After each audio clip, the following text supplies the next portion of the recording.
I want you to give a big welcome to my co-stars in the film God's Not Dead. Actually, they are the stars of God's Not Dead, In God We Trust. I'm talking about Emmy-nominated actor, producer, and author David A.R. White and movie and TV icon Scott Baio. Give them a big welcome.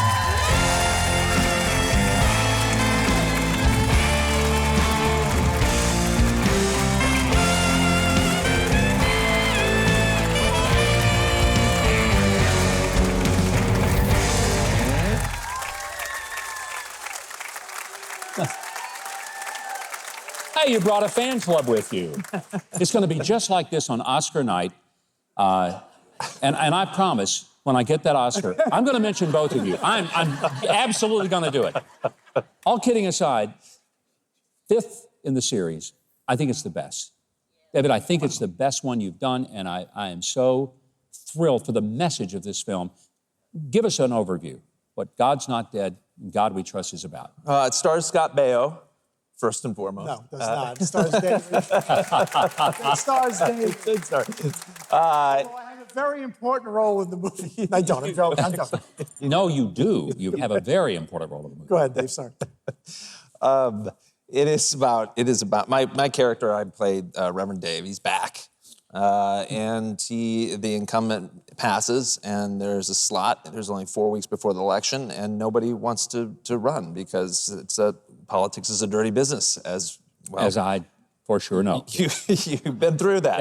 Yeah. And so, you know, and also because it kind of mirrors what the movie's about, is that Christians don't want to be involved in politics. Yeah. You know, there's this crazy stat that says 40 million American Christians don't vote in presidential elections. 40 million. Yeah. Which means that every single election would be turned if Christians just went and voted. They don't have to put out a sign or scream or yell or do anything other than just simply vote. That's it. Just be involved. Yeah. Which is just voting. Like, that's the first step of just getting involved. And so that's the movie. And you know, lots of twists and turns. And the arch nemesis in the movie is all about stamping out God in culture and in our country. And unfortunately, there's a lot of truth to that going on right now, life imitating art. It really does accurately depict what happens in a political world. And when I saw the film, my first thought was, you guys did great research. This is authentic. And people who haven't been involved in politics maybe won't recognize it. Or they think, yeah, that's just the story they're telling. I'm telling you, you nailed it.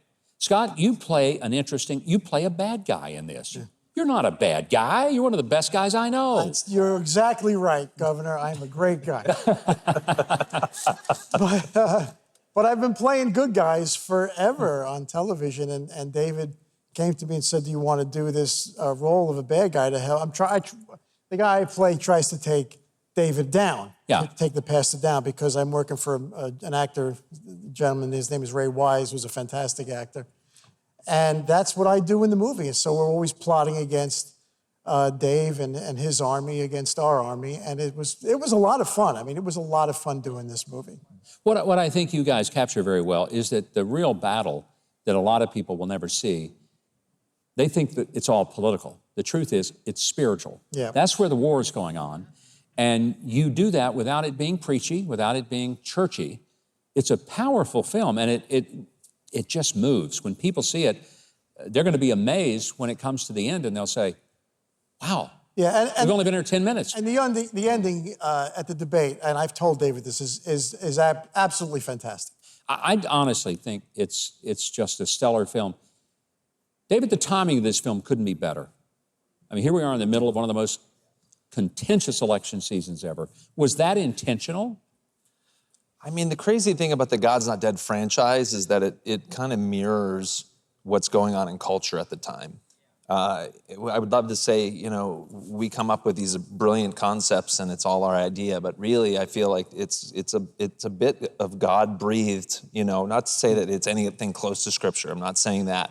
But I just believe that God brings it for such a time as this. He brings it out, and this one, again, just seems like it's aligning up perfectly with where culture is and what culture needs to hear and see. When the film, I think, takes hold, one of the things that struck me in it was you instantly are pulled into this battle that the pastor is going through. And he's trying to figure out, is there a godly way for me to enter into this arena? It feels like, it almost feels like, you know, we really tried to do this character off of this great man of God, Governor Mike Huckabee. Well, I don't know about that so much, but you know what, I seriously say, I love the fact that we see the struggle, because this is not some character that's a cookie cutter, everything is perfect, I do exactly what I'm supposed to do, and I don't have any struggles with it. We see the struggle. That's powerful, because believers do struggle. I don't know of many people who go through tough decisions and just say, yeah, I'm ready for the fight. It's not the way it works. And you guys did a great job of presenting that. No, thank you. My father was a minister, right? And so he always wanted me to become an evangelist, and I didn't want to become an evangelist. I didn't want to go into ministry, and somehow I'm ended up in, you know, a different kind of ministry. No, I know. Here I play a pastor, though. Yeah. But as you know, and I mean that respectfully, is that obviously you have an incredible story about how you were a pastor and then you became a governor and went into politics. And I think that so often people think, well, you know, when you become a Christian, your life's going to just be perfect and everything like that. But it is not that. You're right. We live in a torn world between that's the light and darkness, and ultimately, you know, how as Christians do we maneuver in that, and then throw politics in the middle of that? How do we maneuver in politics on top of it? You know, part of this film was shot right here in our theater, which we're very excited about, because it was fun for us to be able to watch it happen.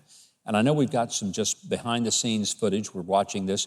So as we're watching this, as the cameras are rolling in and we're seeing kind of what happened when they filmed, Scott, I want to just present to you, when you first read this script, how did it strike you? And did you instantly say, I want to be in the film? Or did you have to kind of read it through and think, yeah, I don't know if I want to get in one of these faith-based films?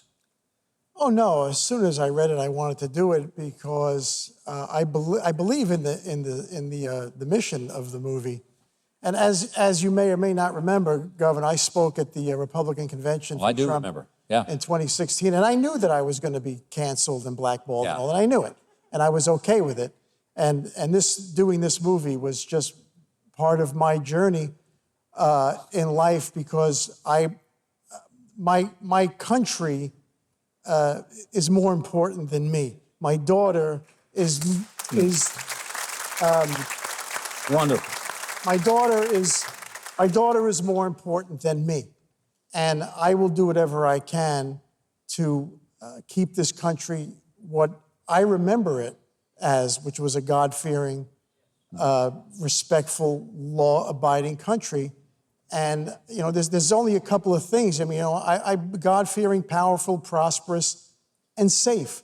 That's really all I want. And right now, we're none of those things. So when David offered this to me, I said, yeah, man, I'm here to help. I'm here to help the cause, absolutely. You added an enormous level of just gravitas to the film. Well, And I want to say praise to and both of thank you you. how wonderful this presentation is. God's Not Dead, In God We Trust opens nationwide in theaters all over the country on September the 12th, starring me, of course. Actually, I have a very small little part, but it really does star David A.R. White and Scott Baio. Good for you. Get tickets. I'm serious. Get tickets to the movie. Find a theater near you. Buy tickets for friends and take them with you. People need to see this, because especially people who say, I don't want to get involved in politics, I just want to love Jesus, and I don't want any of that political stuff, it's too dirty. Take them to see this film. If it doesn't change their mind, then okay, you know what, it can't be changed. But I really believe that it could have an impact on the election when people get the message. If you want to know how to do all of those things I just mentioned about the tickets, go to Huckabee.tv. We have direct links, because we want you to go to the theater. We want you to fill it up on September the 12th when it opens. Make it an extended showing and show Hollywood. People want to see good films. This one is a good one.